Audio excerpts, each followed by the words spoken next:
Basta meron kayo nito, magagamit nyo yan para makontrol nyo or magawa nyo yung mga features dito sa tablet, PC, iPhone, TV, and Android Auto. Mga ka-Mindtech, may tuturo ko sa inyo settings na baka meron na inyong cellphone na baka hindi nyo alam. So ang gagawin nyo lang is pumunta lang kayo sa settings ng inyong cellphone.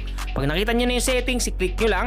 Then pag nag-open na yung settings, hanapin nyo dyan yung Device Connect. So eto yun, Device Connect.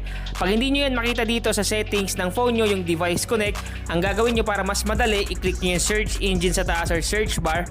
Then i-type nyo lang yung Device Connect.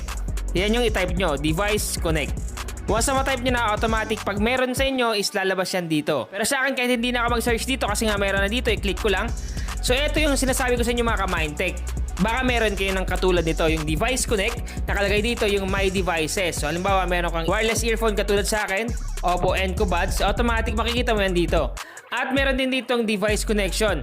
Dito, sabi dito sa tablet, control your phone from your tablet and sync content. So ibig sabihin lang, pwede mo pala kontrolin ang inyong cellphone mismo na hawak nyo gamit yung tablet nyo kung meron kayong tablet, or pwede kayo mag-sync ng content. Ganon din dito sa may PC, sabi dito, sync content to your PC and control your PC remotely. So pwede mo pala i-control ang inyong PC or personal computer gamit yung cellphone na hawak nyo.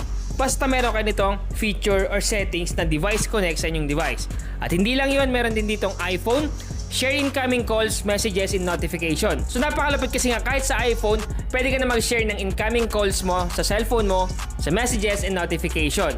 Then dito rin sa may TV nakalagay, cast your screen to a TV, projector, or other display device. So pwede ka pala mag-cast screen or screen mirroring na tinatawag.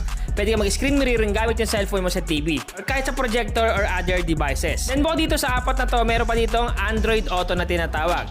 Use apps on your car display. So kung may kotse kayo at gusto nyo i-operate dun sa may car display, automatic meron yan na Android Auto. So i-check nyo na ngayon mga ka-Mindtech kung meron kayo nitong feature na to or settings na to sa inyong device ngayon na. So basta meron kayo nito, magagamit nyo yan para makontrol nyo or magawa nyo yung mga features dito sa tablet, PC, iPhone, TV, and Android Auto.